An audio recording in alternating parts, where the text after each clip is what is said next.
ಮಧುಗಿರಿ ಗ್ರಾಮಗಳು ವಿಕಾಸವಾಗಬೇಕು, ತೀರ್ಥಗ್ರಾಮ ತೀರ್ಥಕ್ಷೇತ್ರವಾಗಬೇಕು ಎಂದು ಶ್ರೀ ಸಾಮ್ರಾಜ್ಯ ಲಕ್ಷ್ಮಿ ದೇವಾಲಯದ ಧರ್ಮದರ್ಶಿಗಳಾದ ಶ್ರೀ ಕೃಪಾನಿಧಿ ಗುರೂಜಿ ಅಭಿಪ್ರಾಯಪಟ್ಟರು.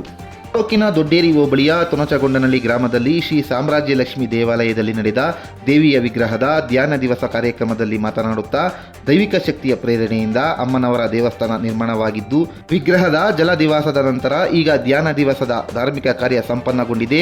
ತಾಯಿಯ ಆಶೀರ್ವಾದ ಎಲ್ಲರಿಗೂ ಸಿಗಲಿ, ಗ್ರಾಮಗಳು ವಿಕಾಸವಾಗಲಿ, ಎಲ್ಲರ ಸಹಕಾರವಿರಲಿ. ಮುಂದಿನ ವರ್ಷ ಫೆಬ್ರವರಿ 25 ರಥಸಪ್ತಮಿ ವೇಳೆಗೆ ದೇವಾಲಯದ ಪ್ರತಿಷ್ಠಾಪನೆಗೊಂಡು ಲೋಕಾರ್ಪಣೆಯಾಗಲಿದೆ ಎಂದರು. ವೇದ ವಿಜ್ಞಾನ ಶೋಧ ಸಂಸ್ಥಾನಂ ಗುರುಕುಲ ಬೆಂಗಳೂರು ಪ್ರಾಚಾರ್ಯ ಹಾಗೂ ನಿರ್ದೇಶಕರಾದ ಮಹಾಬಲೇಶ್ವರ ಭಟ್ ಮಾತನಾಡಿ, ಅಮ್ಮನವರ ವಿಗ್ರಹವು ಪಂಚಾಯತನದಲ್ಲಿ ಅಭಯವರವಸ್ಥವಾಗಿದೆ. ಅತ್ಯಂತ ಸುಂದರ ಮೂರ್ತಿ ಮೂಡಿ ಬಂದಿದೆ. ಜಲದಿವಾಸ, ಧ್ಯಾನ ದಿವಸದ ನಂತರ ವಿವಿಧ ಧಾರ್ಮಿಕ ಕ್ರಿಯೆಗಳ ನಡೆದ ನಂತರ ದೈವಿಕ ಶಕ್ತಿ ತುಂಬುತ್ತದೆ. ಶ್ರೀಗಳು ನಮ್ಮ ಗ್ರಾಮ ತೀರ್ಥ ಗ್ರಾಮ ಕಲ್ಪನೆಯೊಂದಿಗೆ ಕ್ಷೇತ್ರ ಅಭಿವೃದ್ಧಿ ಹೊಂದಲಿ, ಅವರು ಮುಂದಿನ ಧಾರ್ಮಿಕ ಕಾರ್ಯಗಳು ಸುಸ್ಥಿರವಾಗಲಿ ಎಂದರು. ಇದೇ ವೇಳೆ ಮಧುಗಿರಿ ವಾಸವಿ ಮಹಿಳಾ ಮಂಡಳಿ ಮತ್ತು ಶ್ರೀ ಪಾರ್ವತಿ ಭಜನಾ ಮಂಡಳಿ ಸದಸ್ಯರು ಲಲಿತ ಸಹಸ್ರನಾಮ ಪಠಿಸಿದರು.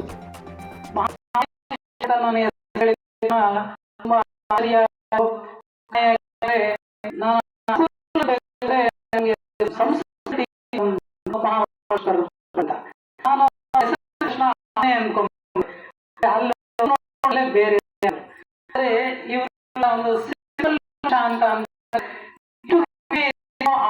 ಇಲ್ಲ, ಒಂದು ಚಿಕ್ಕ ಮಗು ವಿಶೇಷವಾದ ಆಡಂಬರ ಜಾಸ್ತಿ ಆಗುತ್ತೆ ಅಂತ ಮಹಾನ್ ಸಾಧಕ ಇವತ್ತು ನಮ್ಮ ಸಾಮಾನ್ಯ ಲಕ್ಷ್ಮಿ ವಿಶೇಷವಾಗಿ ತಮ್ಮಗಳು ಹೇಳ್ತಾರೆ. ತುಂಬಾ ಸಂತೋಷ. ಅವರು ಇವತ್ತು ಇರೋದ್ರಿಂದ ವಿಶೇಷವಾಗಿ ಅವ್ರನ್ನ ಒಂದು 2 ಮಾತು ನಾನು ಕಳಿಸ್ಕೊಡ್ತೀನಿ. ಹೆಚ್ಚಿನ ವಿಷಯ ಇಲ್ಲ, ಕಷ್ಟ ಇದನ್ನ ಮಾಡ್ತಾ ಇದ್ದೀವಿ. ತಾವೆಲ್ಲರೂ ಏನು ಅವಶ್ಯಕತೆ ಇಲ್ಲ, ನಮ್ಮ ಜೊತೆ ಆ ತಾಯಿ ಒಳ್ಳೇದಾಗಲಿ, ಈ ತಾಲೂಕು ಒಳ್ಳೇದಾಗಲಿ, ಒಳ್ಳೇದಾಗಲಿ, ಭವಿಷ್ಯದಲ್ಲಿ ತುಂಬಾ ಬರ್ತದೆ. ಒಂದು ನೋಡು ನಾವು ಈ ಕೆಲವೊಂದು ಪ್ರಯತ್ನ ಮಾಡಿದ್ದೀವಿ. ತಮ್ಮ ಸಹಕಾರ, ಆದ್ರೆ ಕಾಲ ಎಳಿಬೇಡ. ಸಹಕಾರ ನಾವ್ ಯಾವ್ದೇ ಕೇಳಲ್ಲ, ಏನು ಕೇಳಲ್ಲ. ಒಂದು ಕೆಲಸ ಮಾಡಬೇಡಿ. ನಿಮ್ಮಿಂದ ನಾವೇನು ಕೇಳ, ನೀವೆಲ್ಲರೂ ತಗೊಳ್ಳಿ. ಇನ್ನು ಮುಂದಿನ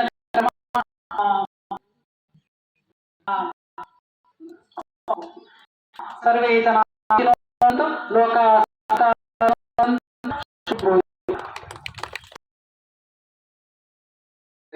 ಒಳ್ಳೆಯದನ್ನ ಹೇಳಿದ್ರು ಅಂತ ಪ್ರಶೇಕಿಸುವಾಗ ಅಲ್ಲಿ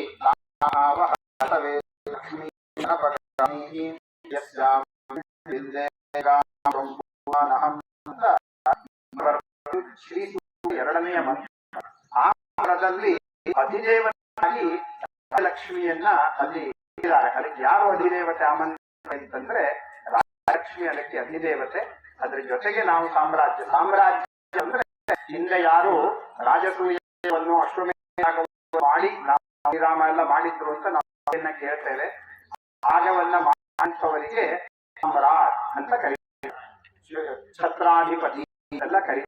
ಅಂಥವರು ನಡೆಸುವಂತಹ ರಾಜ್ಯಕ್ಕೆ ಸಾಮ್ರಾಜ್ಯ ಅಂತ ಹೆಸರು. ಆ ರಾಜ್ಯ ಅಧಿದೇವತೆಯಾದಂಥವಳು, ಅವಳಲ್ಲಿ ಶಂಖ ಚಕ್ರಗಳು ಇದ್ದಾವೆ. ರಕ್ಷಣೆಯ ಪ್ರತೀಕವಾಗಿ ಇದೆ, ಸಮೃದ್ಧಿಯ ದ್ಯೋತಕವಾಗಿ ಕಲಶ ಇದೆ. ನಮ್ಮನ್ನೆಲ್ಲರನ್ನ ಮಾಡ್ತೇನೆ, ವರವನ್ನ ಕೊಟ್ಟು ನಿಮ್ಮನ್ನು ಅನುಗ್ರಹಿಸ್ತೇನೆ ಅಂತ ಹೇಳಿ ಬಲಗೈಯನ್ನ ಅಭಯ ಚಿಹ್ನೆ ಅಂತ ಕರೀತಾರೆ. ಎಡಗೈಯನ್ನ ಕೆಳ ಮಾಡಿಟ್ರೆ ಅದಕ್ಕೆ ವರದ ಹಸ್ತ ಅಂತ ಕರೀತಾರೆ. ಅಭಯ ವರದ ಹಸ್ತ ಅಂತ. ಅಭಯ ಅಂತಂದ್ರೆ ಈ ರೀತಿಯಾಗಿ ನೀಡೋದಕ್ಕೆ ಅಭಯ ಹಸ್ತ. ಎಡಗೈ ಕೆಳಮುಖವಾಗಿದ್ದಾಗ ಅದಕ್ಕೆ ವರದ ಹಸ್ತ ಅಂತ ಕರೀತಾರೆ. ಅಭಯ ವರದ ಹಸ್ತೆಯಾಗಿ ಕೈಯಲ್ಲಿ ಶಂಖಚಕ್ರ, ಅಮೃತ ಕಲಶ ಮತ್ತು ಧನುಸ್ಸನ್ನ ಹಿಡಿದಂತಹ ಅತ್ಯಂತ ವೈಭವೋಪೇತವಾದಂತಹ ಲಕ್ಷ್ಮಿಯ ಸಾನ್ನಿಧ್ಯ ಇಲ್ಲಿ ಮೂಡಲಿದೆ. ನಾವೆಲ್ಲರೂ ಕೂಡ ಅದರ ಅನುಗ್ರಹಕ್ಕೆ ಪಾತ್ರರಾಗೋಣ. ಮುಖ್ಯವಾಗಿ ಮಾತೆಯರು, ಮಹನೀಯರು ಎಲ್ಲರೂ ಕೂಡ ತಮ್ಮ ಸಮಯವನ್ನು ಇಟ್ಟು ಇದಕ್ಕಾಗಿ ತಾವು ನೀಡಿ ಭಾಗವಹಿಸ್ತಾ ಇದ್ದೀರಿ. ಹಾಗಾಗಿ ಭಗವತಿಯ ಅನುಗ್ರಹ ಇರಲಿ. ಇಂತಹ ಕೆಲಸವನ್ನ ಮಾಡುವಂತಹ ಸಾಮರ್ಥ್ಯ, ಆಸಕ್ತಿ, ಶ್ರದ್ಧೆ ಎಲ್ಲವನ್ನ ಗುರುಗಳು ಹೊಂದಿದ್ದಾರೆ. ಅವರು ಇನ್ನೂ ಅತಿಶಯವಾಗಿ ಅವರಿಗೆ ಭಗವಂತ ಸಾಮರ್ಥ್ಯಾದಿಗಳನ್ನ ಕೊಡ್ಲಿ ಅಂತೇಳಿ ಪ್ರಾರ್ಥನೆ ಮಾಡ್ತಾ, ವಿಶೇಷವಾಗಿ ಅದರ ಪರಿಶ್ರಮ ಏನು ಅಂತ ರಾಜಮೋಹನ್ ಅವರಿಗೆ ಗೊತ್ತು, ಅವರೇ ಹೇಳ್ತಾ ಇರ್ತಾರೆ.